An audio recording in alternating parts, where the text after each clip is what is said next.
Hello students, this is the fifth video of chapter 2 from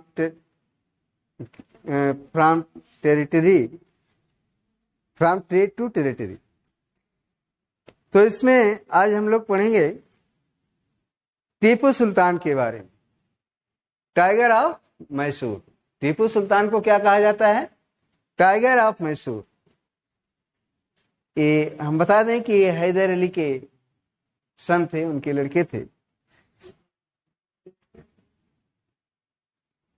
company restored direct military confrontation when it sought a threat to its political and economic interests.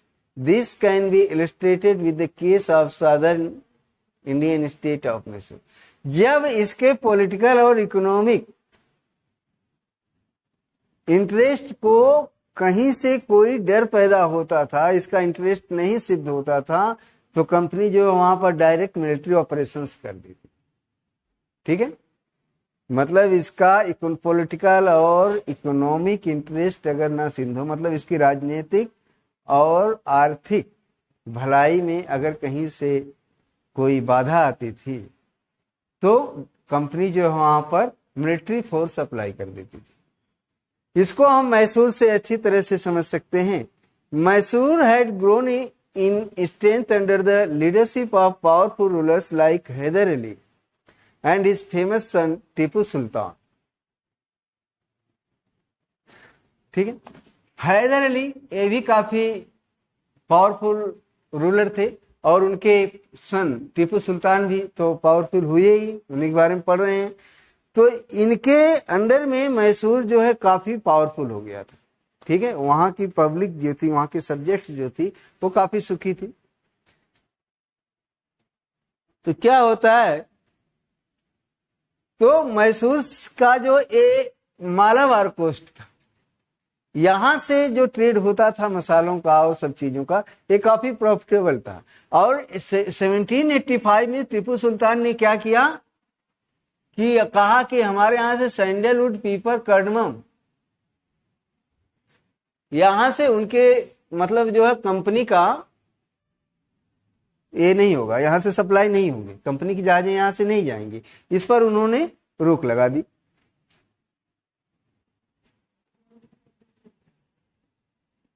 तो यहीं से company वाले खरीद के ये सारी चीजें जो उधर, तो जितने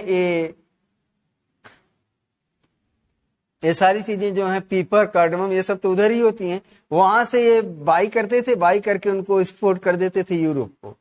तो टीपू सुल्तान ने इस चीज पर रोक लगा दी कि हमारे यहां से ये चीजें सप्लाई नहीं होंगी। ठीक है, सप्लाई नहीं होंगी मतलब कोई बेचेगा नहीं इन अंग्रेजों को। और उसने जो लोकल मर्चेंट्स थे उनको मना कर दिया कि तुम लोग ये सारी ये चीजें कंपनी को सेल नहीं करोगे। फिर क्या हुआ, he also established a close relationship। इसके अलावा उसने क्या किया कि जो फ्रांसीसी थे, फ्रांसीसियों से उसने संबंध बना लिए, अच्छे संबंध उसने फ्रांसीसियों से बना लिए, जो कि इस ब्रिटिश के एक एनिमी थे। ठीक है, और इन फ्रेंच की सहायता से टीपू सुल्तान ने अपनी आर्मी को काफी मॉडर्नाइज कर लिया। ठीक है, the British were furious, they saw Hyder Ali and Tipu as ambitious, arrogant and dangerous rulers who had be controlled and crushed. ये जो ब्रिटिश थे, ये इनसे बहुत डरते थे, टीपू सुल्तान और हैदर अली से, और कहते थे इनको कंट्रोल में करना बहुत जरूरी है, या तो इनको पूरी तरह से फिनिश ही कर दिया जाए। और ये जब 4 वार हुए मैसूर के साथ ब्रिटिश के, 67 से 69 जब ये हैदर अली थे, 80 से 84 और 1992 और 1799 जो लास्ट वार था। तो only in the last battle Srirangapatnam did company ultimately win victory. इसी एक लड़ाई में अच्छी तरह से, जिसको कहते हैं, कंपनी ने विक्ट्री पाई थी, कंपनी को जीत मिली थी। इसके पहले तो वो लोग करीब करीब हार ही जाते थे। और इस जो लास्ट ये लड़ाई हुई इसमें जो टीपू सुल्तान थे, इसमें भी ब्रिटिश जो है वो विजयी हुई थी 1992 वाले में। टीपू सुल्तान अपनी कैपिटल श्रीरंगपट्टनम को बचाते हुए जो एक्सपायर मतलब किल्ड हो गए, मर गए। Mysore was placed under the former ruling dynasty of the Wodeyars and a subsidiary alliance was imposed on the state.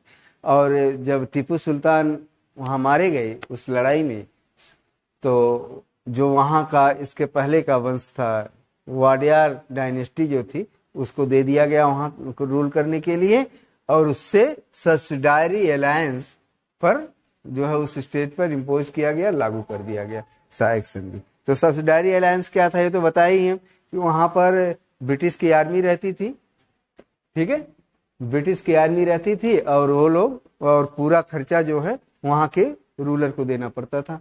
अगर वो नहीं दे पाता था तो उसकी लैंड को जो है अडॉप्ट कर लिया, ले लिया जाता था जब फोर्सली, ठीक है।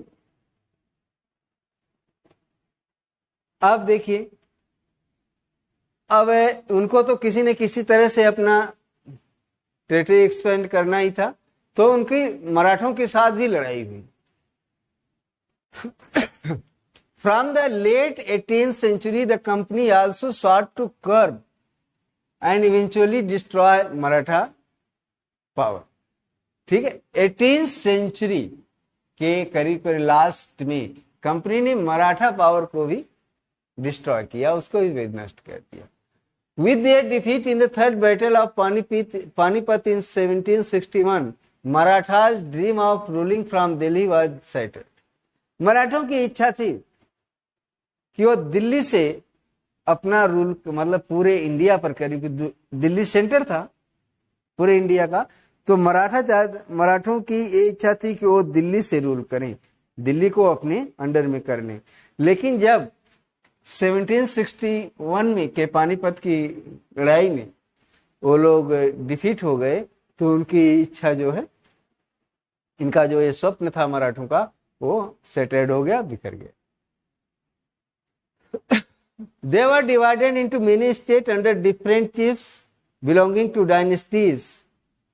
ऐसे अब क्या हुआ कि जब वो लोग हार गए, मराठा जो है डिफीट हो गए, तो वो उनके जो चीफ थे, सरदार जिनको कहा जाता था, ठीक है, अलग अलग वंश डायनेस्टीज में उनको वो डिवाइड हो गए, और हर चीफ्स की अलग were held together in confederacy under Peshwa, ठीक है, सबका अपना अलग अलग राज्य हो गया, और इन सब ने एक under A Peshwa who became it's effective military and administrative head based in Pune. और इनका हेड क्या था? मिलिट्री और एडमिनिस्ट्रेटिव बेस इनका पुणे था, मतलब पुणे से ही सारे काम होते थे इनके। महादजी सिंधिया एंड नाना फडनीस इसको कहते हैं, Nana Phadnis were two famous Maratha soldier and statesman of late 18th century. तो देख रहे हैं आप, ये महादजी सिंधिया और नाना फडनीस, जिसको फडणवीस भी पढ़ा जाता है कभी कभी हिंदी में, तो ये जो है मराठा सोल्जर्स, बहुत फेमस, मराठों के बहुत फेमस लीडर थे, ठीक है। लेट 18th सेंचुरी में मराठों के बहुत फेमस लीडर थे। Marathas were subdued in a series of wars. In the first war,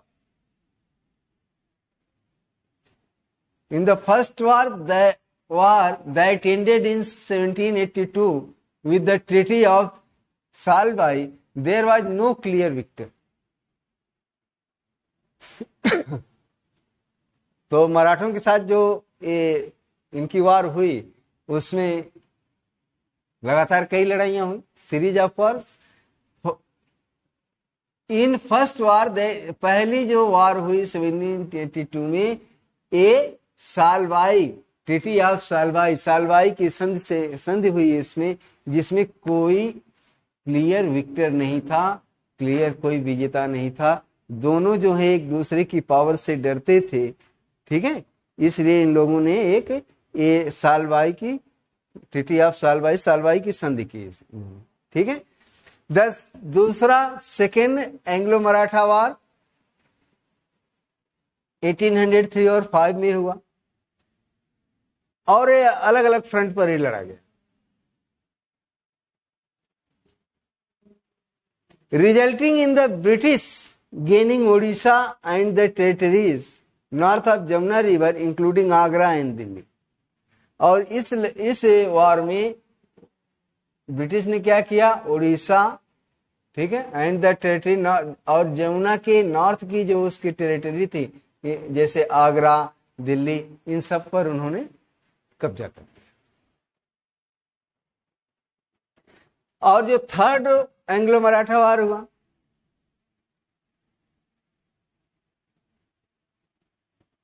हाँ देखिए, थर्ड एंग्लो मराठा वार कब हुआ, 1817 और 19 में। इसने मराठा पावर को पूरी तरह से कुचल करके रख दिया। इसमें थर्ड एंग्लो मराठा वार में मराठी पूरी तरह से हार गए, और जो पेशवा थे, पेशवा को बिठूर में, कानपुर के नजदीक बिठूर है, वहां पर भेज दिया गया और उनको पेंशन दे दी गई कि आप यहाँ पेंशन पर रहिए, और मतलब हटा दिया गया वहां से कानपुर, और पेशवा जो है वहां से बहुत दूर बिठूर में भेज दिए गए और उनको पेंशन दे दी गई।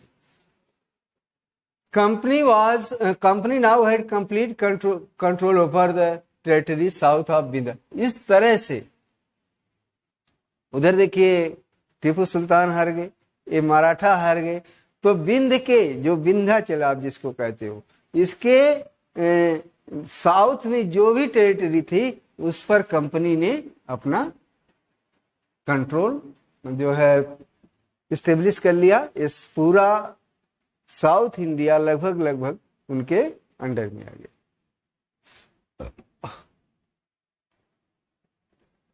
ठीक है, तो इसमें नेक्स्ट पॉइंट हम लोगों का है क्लेम टू पैरामाउंटेसी। अभी देखिए जो इंग्लिश थे, जो ब्रिटिश थे, it is clear from the above that from the early 19th century the company pursued an aggressive policy of territorial expansion. Early 19th century से कंपनी ने काफी एग्रेसिव पॉलिसी अपना ली कि अपनी टेरिटरी को एक्सपेंड करने के लिए, कि जो ऐसे आ जाते हैं ठीक है, नहीं तो उनके ऊपर अटैक करके उनके लैंड को अपने अंडर में कर लो, उनके मतलब जो किंगडम है उनका उसको छीन लो। अब Lord Hasting, under Lord Hastings a new policy of paramountcy was initiated. Lord Hasting के अंडर में एक नई पॉलिसी पैरामाउंटसी जो है ये इनिशिएट की गई, प्रारंभ की गई। Now the company claim that it's authority was Paramount और supreme and its power was greater than that of Indian state. In order to protect its interest, it was justified in annexing or threatening to annex any Indian kingdom.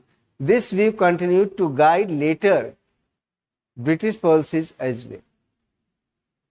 अब इसने पैरामाउंटसी जो initiate किया, इसमें company ने claim किया कि किसी भी इंडियन रूलर से या इंडियन स्टेट से जो एक कंपनी है, जो ब्रिटिश ईस्ट इंडिया कंपनी है, इसका रूल बेटर है, ठीक है,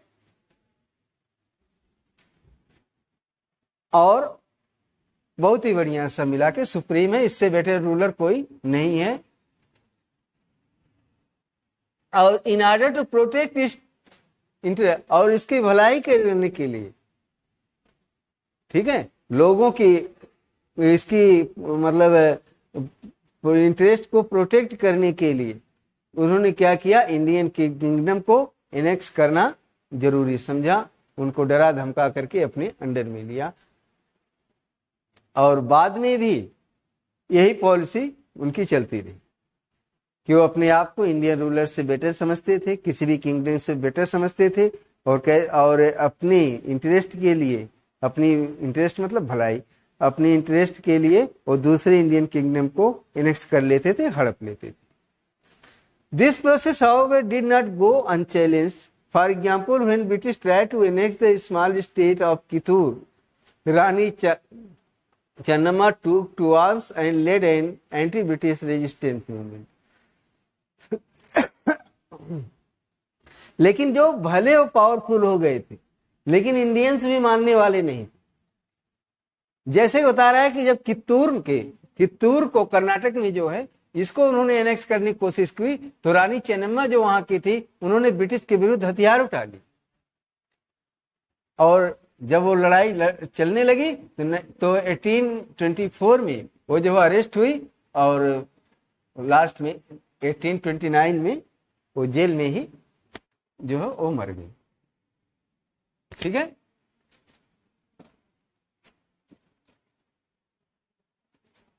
But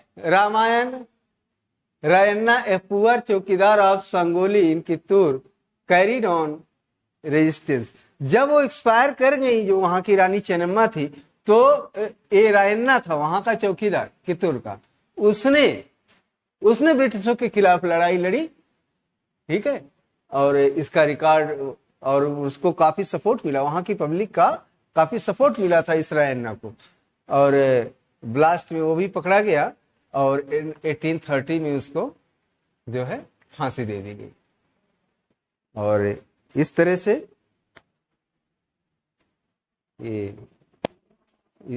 now this is the I am going to stop this video, and next video we will see again